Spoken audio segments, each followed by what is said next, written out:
어디서도 볼 수 없는 조합으로 진행되는 4주간의 AI 특강 시리즈 지혜의 밤에서 만나보세요. 자, 오늘 2부 심층 인터뷰 시간에는요, 이분과 함께 하겠습니다. 채슬리 투자자문 남궁재훈 연구원 나오셨습니다. 어서 오세요. 네, 안녕하세요. 안녕하세요. 네. 지금은 채슬리에 계시고 이전에는 좀 어디 계셨었어요? 네, 그 전에 인피니티에서 네. 약간 인턴 이렇게 하면서 네, 열심히 배우고 지금은 네, 채슬리 투자자문에서 저희 종종 나오시는 박세익 전무님과 함께 네. 근무를 하고 있고요. 해외 주식을 담당하고 있습니다. 아니 그럼 인피니티도 박세익 전무님 네, 그냥 네, 같이 그냥 이렇게 따라왔구나. 네. 그쵸. 멋있는 분이시죠.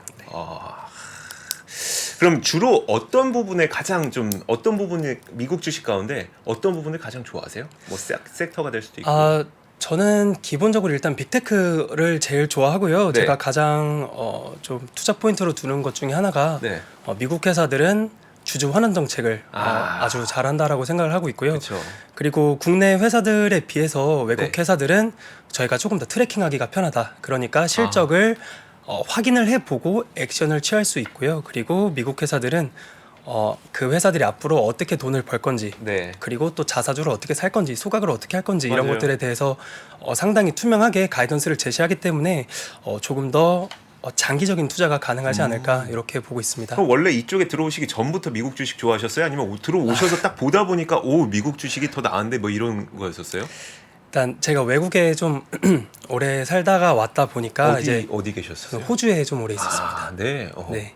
그러다 보니까 이제 처음에 해외 주식 시작하실 때 좀 어렵다고 느끼시는 것들이 분명 언어적으로 좀 어렵다고 느끼실 네. 텐데 저 같은 경우에는 일단 제 회사에 처음 갔을 때도 영어 할 줄 알지, 그러니까 한번 해봐라라고 하셨고요. 그 당시에 저희 그 글로벌 모닝 브리프에 저희 네네. 최일호 상무님께서 종종 나오시는데 네. 그때 이제 저희 최일호 상무님이 이제 불러서 어. 한번 같이 해보자, 해외 주식 재밌으니까 한번 해보자. 그래서 저는 아예 시작을 해외 주식으로 시작을 했습니다. 와, 알겠습니다. 자, 그래요. 이런 지금까지의 경력을 갖고 계신 분과 함께 오늘의 이야기를 한번 들어볼 텐데 사실 저도 미국 주식에 대한 되게 애정이 많거든요. 그래서 한번 이야기를 들어볼게요. 최근에 뭐 이제 금융 사태 우려는 좀 많이 완화된 것 같긴 한데 요즘 시장을 좀 어떻게 바라보고 계세요? 네, 일단 그동안 미국 연준이 그림 같이 봐주시면 좋을 것 같습니다. 네. 일단 S&P 500 차트이고요. 그리고 기준금리 추이가 이 파란색입니다. 작년 3월부터 지금까지 475bp 정도 올리면서 기준금리가 한 5% 정도가 되었다. 그리고 지수는 지난 금요일 기준으로 한 4,100 정도에 네. 머물러 있습니다.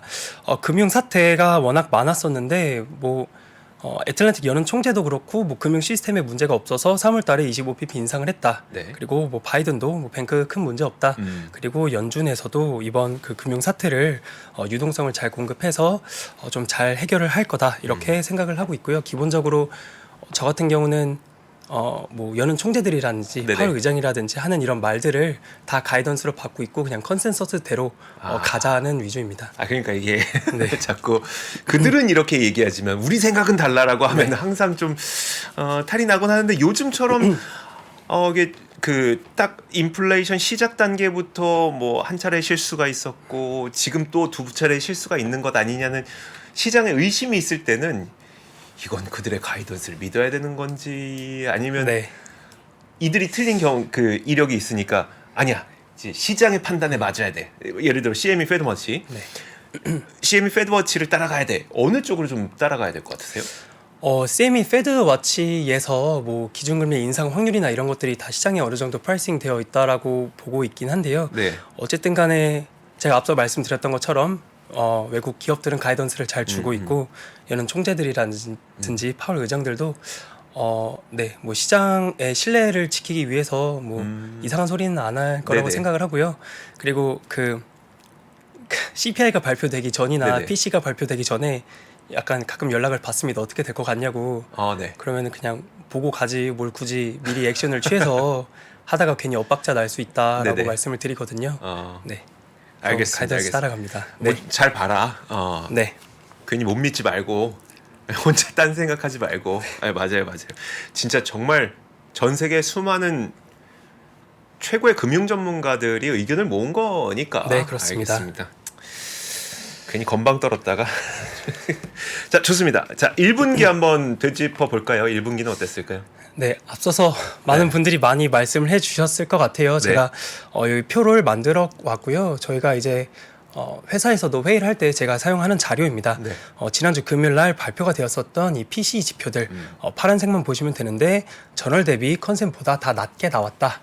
이렇게 봐주시면 될 것 같고 YTD가 결국 1분기 실적이거든요. 1분기가 어땠냐라고 보시면 필라델피아 반도체 지수가 27.6% 오르면서 네. 가장 강했다.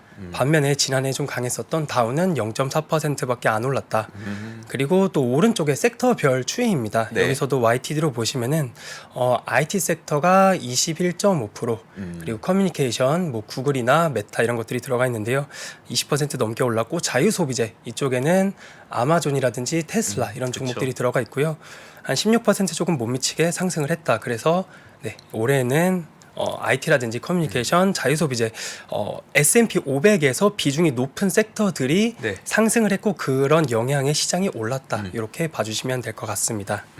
지표로 보면 어떨까요? 일단 저도 이거 되게 궁금한데 ECI 있잖아요. Employment Cost Index, 고용 비용 지수. 이거 한 분기에 한 번씩 발표되는 네, 거죠? 맞습니다. 좀 늦게 나오는 거긴 한데 실제로 기업들이 근로자들에게 임금을 얼마나 주는지를 좀 가장 비교적 자세하게 볼 수 있는 지표이기 때문에 늦게 나오고 거의 안 나오지만 되게 중요한 지표라고 하더라고요. 이건 어땠어요? 네, 제가 또 자료를 이렇게 만들어 왔습니다. 네네. 네, 자료를 많이 가지고 왔는데요. 네, 표가 자료에 되게 많습니다. 여기 ECI, Employment Cost Index, 고용 비용 지수입니다. 이게 네. 코로나 이전에는 대체로 한 0.7% 정도 됐었는데요. 코로나 기간 지나면서 1.4%까지 많이 올라왔습니다. 그러다가 이제 한 1%까지 내려오고 있어서 저게 한 2달 전에 나온 건데 앞으로 1분기 지나고 2분기 때는 어느 정도 좀 정상화되지 않겠느냐 이렇게 생각을 하고 있고요. 네.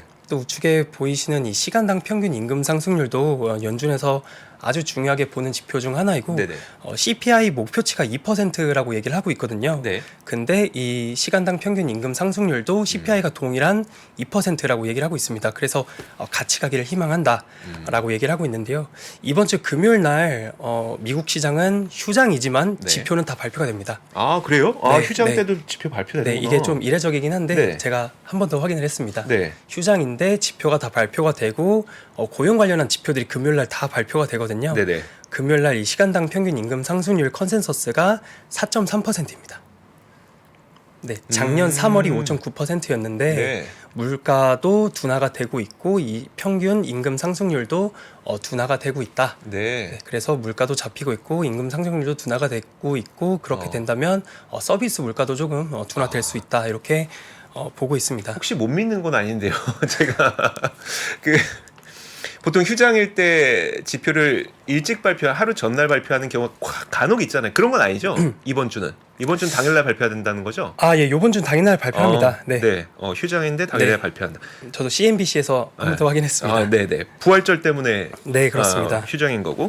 좋습니다. 그러면 이제 지금 방금 말씀하셨던 것처럼 우리가 되게 걱정했던 것 가운데 하나가 임금 상승률인데 네. 그게 좀 계속 정상화되고 있는 과정이다 보니까 좋은 것 같긴 한데 지표는 좋은데 그래도 시장이 비싼 거냐 안 비싼 거냐 거기에 대해서는 좀 어떻게 봐야 돼요? 아, 네. 또 표를 같이 네. 참고해 주시면 좋겠는데요. 이게 20년간 그 S&P 500의 밸류에이션입니다. 현재 18.3배 정도가 됩니다. PR 네. 기준. 그래서 뭐 20년 평균, 10년 평균, 5년 평균이 18.3인데 5년 평균과 동일하다. 뭐 약간 부담스러울 수도 있겠다. 이렇게 느끼실 수 있을 것 같은데요. 일단 제가 가장 중요하게 보는 것 중에 하나가 네. 그 12개월 포드 EPS 추이입니다. 이게 이 표에서는 약간 잘 안 보이는데 어쨌든 바닥을 찍고 반등을 하고 있다. 지금 이 표에서 초록색 선이 12개월 포워드 PER인 거죠? 초록색 선이? 네, 맞습니다. 네네. 여기에는 EPS가 안 들어가 있는데요. 네. 네, 어쨌든 EPS는 나중에 다른 표에 제가 또 PR이구나. 참고를 네네. 해놨는데, 네, 여기서도 어쨌든 최근에 S&P 500의 그 EPS 추정치가 바닥을 찍고 다시 상승을 하고 있다. 그래서 저점 찍고 시장이 조금 올라가고 있다. 이렇게 네. 봐주시면 될 것 같고요. 지난해 6월 달에 EPS가 거의 한 240 정도, 네. 지금이 225 정도입니다. 다시요. 네, 제가 다른 표를 네. 하나 보여드리면은 이 조금 요 표인데요. EPS 추정치 추이입니다. 네. 가장 왼쪽에 지금 얼마라고요? 225입니다. 2023년 기준으로. 네, 12개월 포워드니까요. 1년 뒤. 아, 그렇죠, 그렇죠. 네. 어. 이게 바닥 찍고 약간 흐릿하게 약간 이렇게 다시 올라가고 있거든요. 좀 높아지고 있네요. 일단 네. 2022년이 220달러 수준에서 마무리가 됐죠. 네, 그런데 그리고 사실 얼마 전까지만 하더라도 이거 220달러 2023년에 안 될 것 같다는 네. 전망들이 많았는데 지금 그게 12개월 포워드로 225달러까지. 네, 지금 올라와 있습니다. 근데 좋아지는구나. 글로벌 IB들이 뭐 200도 안 될 거다 이런 기사를 제가 본 적이 있거든요. 네, 그 어디죠? 네. 모건 스탠리인가? 아, 예, 195. 네, 뭐 골드만인지 모건스탠인지 네. 약간 좀 베어리시하게 네. 전망을 했었습니다. 195달러까지 또 하기도 했었는데 지금 어쨌든 컨센서스는 EPS가 높아지고 있는 추세네요. 네. 알겠습니다. 지금 목 상태가 좀 안 네, 좋으시죠? 좀 갑자기 감기가 걸려가지고. 네. 물을 한 잔 드세요. 그러니까 저희 안 그래도 댓글창에도 목 좀 뚫어드리고 싶다는 댓글도 좀 있고 했는데 감기 때문에 좀 목이 안 좋으신데도 불구하고 저희 출연을 해주셨습니다. 자, 한번 계속 얘기를 들어볼까요? 네. 그리고 앞서서 그 CPI랑 이런 거 좀 말씀을 해주셔서 제가 이 참고 자료도 같이 하나 만들었는데요. 네. 이게 파란색 선이 ISM 서비스업 PMI 안에 네. 그 여러 항목들이 있는데요. 그 중에 프라이스라고 있습니다. 네, 물가인데 맞아요. 서비스 물가라고 봐주시면 되겠고요. 그리고 이게 PC입니다. 네. 그래서 이 서비스업 안에 물가가 음. PC를 선행한다 이렇게 봐주시면 되는데 이쪽에서도 보시면 먼저 파란색 선이 하락을 했고요. 그 이후에 PC가 하락을 하게 됩니다. 그리고 이 오른쪽에 있는 빨간색 박스에서도 파란색이 먼저 빠지고요. 네. 주황색이 약간 올라갔다가 다시 좀 하락을 하는 모습이 보이는데 네, 그래서 이 어쨌든 물가는 잡힐 거라고 생각을 하고 있고요. 이런 지표들을 보고 저희가 PC가 조금 낮게 나올 수 있겠다 이렇게 예상 정도를 맞추려고 한다기보다 네네. 그 확률을 조금 더 높이는 거다 이렇게 봐주시면 될 것 같고요. 네. 그리고 앞서서 제가 자료에 CPI는 만들진 않았는데 CPI가 앞으로 좀 둔화될 거다 이렇게 말씀을 하셨던 것 같아요. 네네. 거기서 CPI 전체에서 그 렌트비 네네. 그 하우징 부분이 거의 한 36% 정도 차지를 하고 있는데 이게 1월달 되면서 좀 비중이 변경이 됐었습니다. 그랬죠. 그래서 네. 한 33%에서 36%로 올라갔고요. 네. 그리고 OER이라고 하는 자가주거 비용도 한 25% 정도로 조금 더 올라갔거든요. 근데 여기서 하우징이 조금 더 하락을 한다라고 하면은 CPI 내에 그 하우징 비중이 올라갔기 때문에 그쵸. 오히려 CPI는 더 빠르게 하락을 할 수 떨어지겠죠. 있다. 네. 네. 그런 말씀을 좀 드리고 싶습니다. 네, 알겠습니다. 자, 그렇다면 일단 뷰는 다른 분들하고 좀 비슷하신 것 같아요. 물가의 하락 속도의 문제겠지만 결국은 방향은 물가는 내려가고 있다. 그리고 앞서 보여주셨던 것처럼 우리가 걱정했던 고용 비용은 또 정상화되고 있다. 그런 가운데 자, 과연 우리는 어느 쪽에 좀 주목을 해봐야 되는 걸까요? 네, 제가 보는 지표를 또 보여드리겠습니다. 제가 최근에 한번 또 나왔었는데 일주일 정도가 안 돼가지고 네네. 업데이트를 한 자료입니다. 앞서 잠깐 보셨을 텐데 S&P 500의 EPS 추이고요. 그리고 필라델피아 반도체 지수 그리고 S&P 500 내 섹터들이 한 11개 정도가 있는데 네. 그 섹터들을 각각 EPS 추정치를 뽑아낸 자료이고요. 중요한 거는 빨간색 네. 동그라미만 보시면 될 것 같아요. 네. 앞서서 기술주가 강했고 그런 것들이 시장을 상승하는 데 기여를 했다 말씀드렸는데 보시는 것처럼 IT, 자유소비재, 커뮤니케이션 네. 이런 섹터들의 EPS 추정치가 바닥을 찍고 좀 상승을 하고 있다. 그래서 올해에는 빅테크의 강세가 좀 계속적으로 이어지지 않을까라고 합니다. 그래서 좀 이제 많이 올라왔다, 더 안 가는 거 아니냐 말씀들을 많이 하시는 것 같은데요. 일단 제 뷰는 뭐 올 초에도 빅테크가 좋을 것 같고 뭐 잘 모르시겠다면 그냥 시장을 사는 것도 나쁘지 않다라고 네네. 말씀을 드렸었던 적이 있는데 네.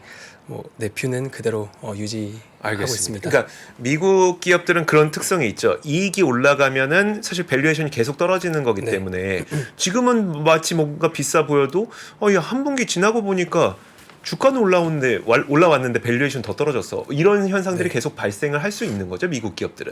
이게 네. 계속 올라가는 추세만 본다면. 네, 그렇습니다. EPS 추정치 자체가 네. 계속적으로 상향 조정이 되고 있고요.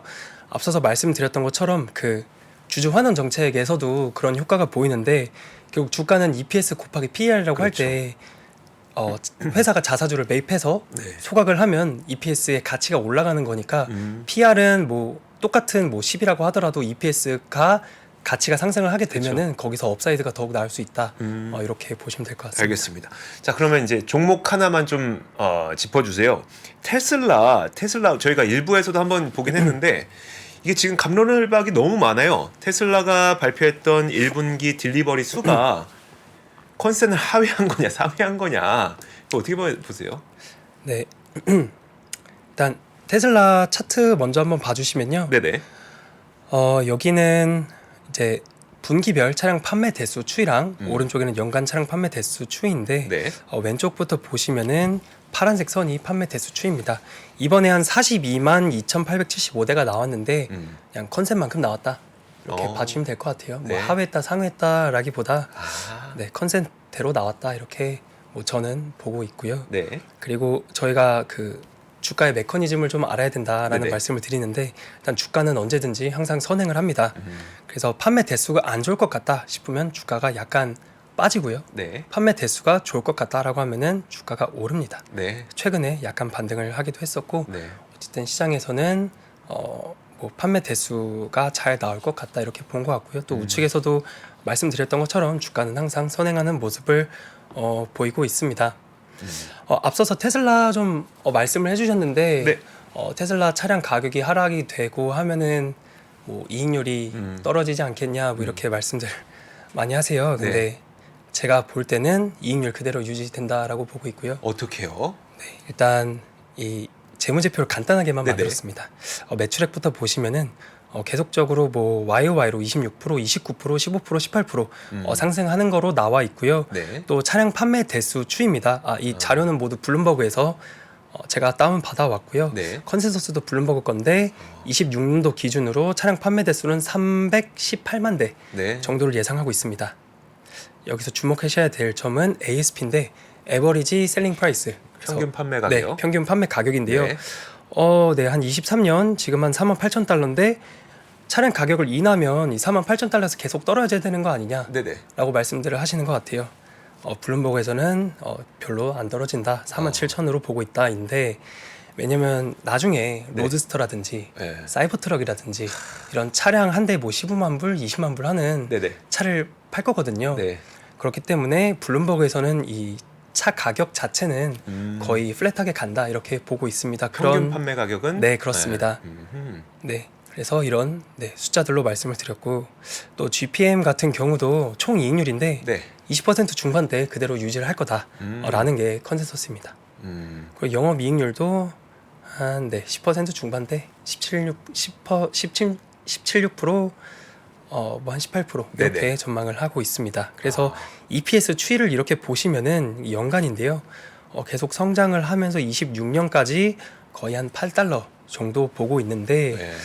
일단 테슬라에서는 연간으로 YY 50%씩 성장을 하겠다. 근데 지금 현재 PR이 포드 기준 한 47배 정도 되거든요. 네. 그냥 계속 50%씩 뭐 성장을 하겠다 이렇게 보면은 50%, 뭐 PR도 한 50% 하면은 간단하게 그냥 러프하게 보면은 PG가 한 배 정도 뭐 그렇게 나쁘지 않겠다 이렇게 네. 좀 볼 수 있을 것 같고. PEG 한 배면 딱 적정 아니에요?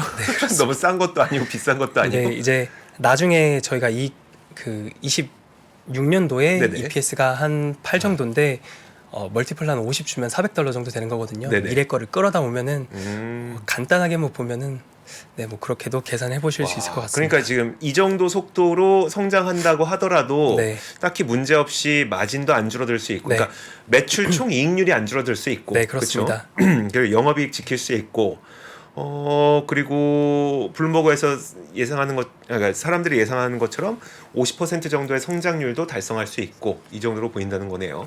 그러니까 10,000대, 20,000대 정도의 편차 갖고 너무 민감해하지 말자는 네, 얘기네요. 그렇습니다. 네. 왜 그러냐? 네. 그 말이네요. 알겠습니다. 네. 그래서 뭐 30년 기준으로는 네. 차량 판매 대수 전망치가 한 620만 대 정도 나오고 있습니다. 원래 30년에 얼마 한다 그랬죠? 예전에 훨씬 더 많이 이렇게 정확하게 기억은 안 나는데요. 원래 30년에 2천만 대 그죠, 아니었어요? 한 2천만 대 했는데 이 블룸버그가 그 블룸버그뿐만 아니라 네네. 그 외국의 기업들의 그 컨센서스가 되게 보수적으로 잡혀 있어요. 잘 네네. 아시겠지만 그 팩트셋 자료 어닝스 인사이트 항상 보면은 네. 뭐 S&P 500 기업들 중에서 네. 그 예상치를 상회한 기업들이 한 70% 된다. 네네. 그렇기 때문에 컨센서스 자체가 되게 보수적으로 잡혀 있고 아. 네, 테슬라의 컨센서스도 되게 보수적으로 잡혀 있는데 테슬라 그 실적 발표가 4월 중순에 있거든요. 네네. 테슬라 같은 경우 그 매 분기마다 컨센을 비트하는 실적을 또 발표하는 회사이기 때문에 한번 이번 보시면 좋을 것 실적도 같습니다. 또 기대를 해 보도록 하겠습니다. 보니까 4월 19일에 실적 발표한다고요? 네, 맞습니다. 4월 19일 테슬라 4월 19일에 실적 발표한다고 하니까 여러분들도 한번 실적 보시길 바라겠습니다. 자, 지금 저희가 좀 마지막으로 정리를 해보면 좋을 것 같은데 어떤 걸 볼까요? 지금 앞으로 우리가 투자자분들 그리고 우리 구독자분들이 무엇을 봐야지 될까요? 일단 제가 생각하는 또 핵심 지표 중에 하나가 네. ISM 제조업 PMI입니다. 이게 아직 안 나왔네요. 네. 이게 오늘 밤에 나오는데요. 이것도 제가 항상 또 표를 만들어 왔습니다. 네. 이게 1년치 추이입니다. 1년치 추이이고요. 이게 거의 한 22개월 연속으로 하락을 했습니다. 네. 근데 지난 1월 달에 47.4 저점을 찍었다가 2월 달에 47.7로 한 0.3포인트 정도 약간 올라왔습니다. 그래서 이게 바닥을 찍고 다시 올라가는 게 아니냐. 네. 약간 이렇게 볼 수 있을 것 같은데 50 이하면 위축 국면이거든요. 네. 근데 계속 위축 국면에 있고요.